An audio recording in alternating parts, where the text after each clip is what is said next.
Okay, hello everyone. Good morning. So as requested by your classmates, let's have more examples about continuity of functions at a point. Papaliwanag lang natin para mas malinaw sa inyo on how to determine whether a certain function is continuous in a certain interval or a point. So let's have this one. Okay. Now, there are three conditions for us to determine whether a certain function is continuous on a certain point. The first condition is the function f of c must exist.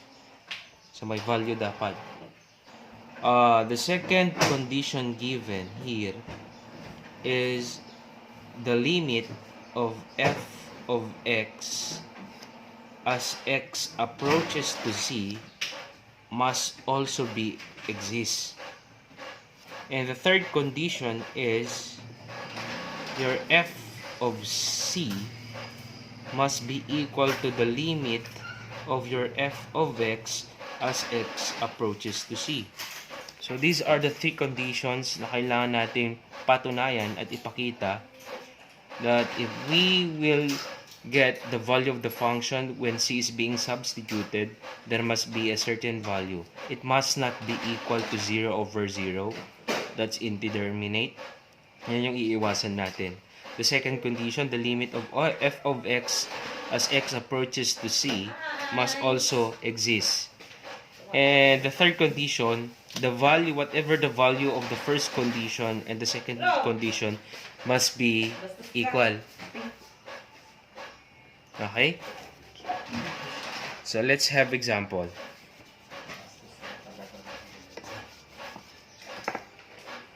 Here, the first example is determine whether f of x is equal to x cubed plus x squared minus 2. Ito yun na sa module nyo, I think.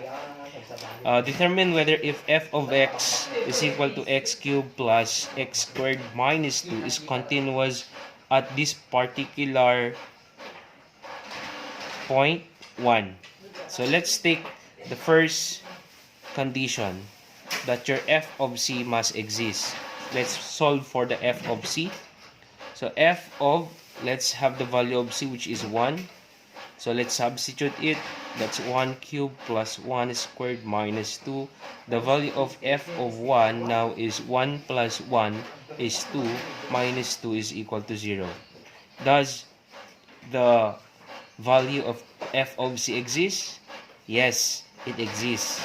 So, exists yan. Example or condition number 2, the limit of your f of x as x approaches to c must also exist. Let's do it. So let's have the limit of x cubed plus x squared minus 2 as x approaches to 1 is equal to, so let's do it. So let's substitute that limit or that value of c, 1 cubed plus 1 squared minus 2. So the limit of x cubed plus x squared minus 2 as x approaches to 1 is 0. So it exists. So nakuha na natin yung dalawang condition. For the third condition is f of z equal to the limit of f of x as x approaches to c. If yes, then therefore f of x is continuous at x is equal to 1. So, yan yung magiging final answer natin. F of x is continuous at x is equal to 1. Okay, for example number 2, determine if f of x is equal to x minus 3 all over x squared plus x minus 12 is continuous or not at point x is equal to 3. Let's have the first condition again. Let's substitute or find the value of the function f of x when x is equal to 3. So, f of 3 is equal to, direct substitution na tayo, 3 minus 3 over 3 squared plus 3 minus 12. We know that 3 minus 3 is 0. Then, that's 3 squared is 9. Okay? 3 squared is 9 plus 3 is 12. Minus 12 is 0. Now, what is 0 over 0? Okay, so f of 3 does not exist. Does not exist. DNE. Now, let's have rule number 3. Okay, there's no need for you to continue the condition number 2 and condition number 3 because in the first place, sa first condition pa lang, hindi na niya na-meet yung conditions natin. So, pwede nating sabihin, therefore, f of x is not, or let's use the word discontinuous, is discontinuous at x is equal to 3. Ganun lang kasimple. Basta isa sa mga condition ay hindi na-emit, ibig sabihin, the whole problem is now discontinuous at that given particular point. Okay, for the third example, determine whether f of x is equal to x minus 2 over x squared less 4 is continuous or not at x is equal to 2. So, the first condition, f of c must exist. Okay? So, let's substitute. F of the value of c is 2.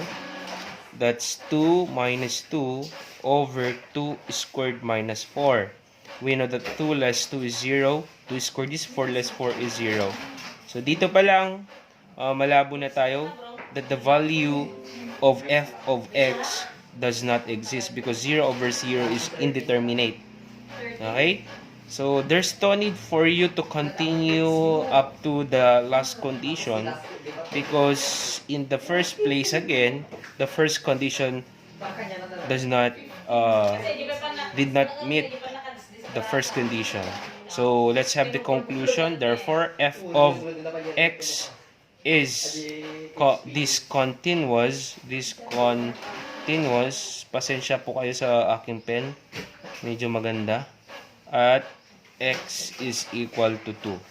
So, that will be our final answer. Ganun lang. Just substitute. You just need to prove whether your first condition, f of c, exists. The second condition, the limit of your f of x as x approaches to c must also exist. And whatever your answers in the first condition and the second condition, it must be equal for us to say that the given function is continuous or discontinuous in a particular interval or point. Okay, thank you.